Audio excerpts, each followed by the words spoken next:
പാലക്കാട് സ്വദേശിനിയായ 18-കാരിയെ കൊല്ലത്ത് കൂട്ടമാനഭംഗത്തിനിരയാക്കിയെന്ന് യുവതി തന്നെ പോലീസിന് മൊഴി നൽകി. ഡിഗ്രി വിദ്യാർത്ഥിനിയായ പെൺകുട്ടിയെ കാമുകനാണ് പ്രതികാരം തീർക്കാൻ മറ്റുള്ളവർക്ക് കാഴ്ചവെച്ചതെന്നും മാനഭംഗപ്പെടുത്തുന്നതിന്റെ ദൃശ്യങ്ങൾ പകർത്തി പ്രതികൾ ഭീഷണിപ്പെടുത്തിയെന്നും പരാതിയിൽ പറയുന്നു. എന്നാൽ യുവതിയുടെ മൊഴിയിൽ അവ്യക്തതയുണ്ടെന്ന് പോലീസ് എവിടെ വെച്ചാണ് പീഡനമെന്ന് കണ്ടെത്താനായിട്ടില്ല. കൊല്ലം റെയിൽവേ സ്റ്റേഷനിൽ കണ്ടെത്തിയ പെൺകുട്ടിയെ കൊല്ലം ഷാഡോ പോലീസാണ് പാലക്കാട് പോലീസിന് കൈമാറിയത്. തുടർന്ന് പാലക്കാട്ടെത്തിച്ച പെൺകുട്ടിയുടെ മൊഴിയെടുത്തപ്പോഴാണ് തന്നെ മാനഭംഗപ്പെടുത്തിയെന്ന വിവരം പെൺകുട്ടി പുറത്തു പറയുന്നത്.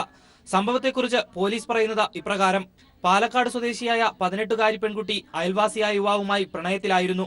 ഇതിനിടയിൽ കടം നൽകിയ പണം തിരിച്ചു ചോദിച്ചതിനെ തുടർന്ന് പെൺകുട്ടിയോട് കാമുകൻ പിണങ്ങി. പ്രണയത്തിന്റെ പേരിൽ യുവാവിനെ പെൺകുട്ടിയുടെ വീട്ടുകാർ മർദ്ദിച്ചതായും പറയുന്നു. പ്രതികാര ബുദ്ധിയോടെ യുവാവ് വീണ്ടും പെൺകുട്ടിയുമായി അടുത്തു.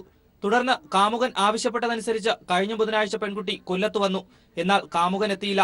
തുടർന്ന് കാമുകന്റെ സുഹൃത്തായ ഒരു യുവതി പെൺകുട്ടിയെ കൂട്ടിക്കൊണ്ടുപോയി.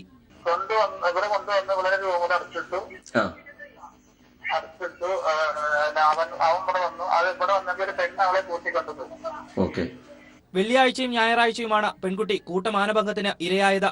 അന്ന് കാമുകനും സ്ഥലത്തുണ്ടായിരുന്നു. പരിചയമില്ലാത്തവരാണ് തന്നെ മാനഭംഗപ്പെടുത്തിയതെന്നാണ് പെൺകുട്ടിയുടെ മൊഴി. കായലിന്റെ തീരത്തുള്ള ഒരു ഒഴിഞ്ഞ കെട്ടിടത്തിലാണ് തന്നെ പാർപ്പിച്ചിരുന്നതെന്നും പെൺകുട്ടി പറഞ്ഞിട്ടുണ്ട്. പെൺകുട്ടിയെ കാണാതായതായി വീട്ടുകാർ പോലീസിന് പരാതി നൽകിയതിന്റെ അടിസ്ഥാനത്തിൽ പാലക്കാട് പോലീസ് അന്വേഷണം നടത്തുന്നതിനിടെയാണ് പെൺകുട്ടിയെ കൊല്ലത്ത് കണ്ടെത്തുന്നത്. എന്നാൽ പെൺകുട്ടിയുടെ മൊഴിയിൽ അവ്യക്തതയുണ്ടെന്ന് പോലീസ് പറയുന്നു. ഒരാൾ ഒറ്റയ്ക്കും കൂട്ടമായും പീഡിപ്പിച്ചു എന്ന പെൺകുട്ടിയുടെ മൊഴിമാറ്റം പോലീസിനെ സമ്മർദ്ദത്തിലാഴ്ത്തിയിട്ടുണ്ട്. ന്യൂസ് ഡെസ്ക്, കൊല്ലം.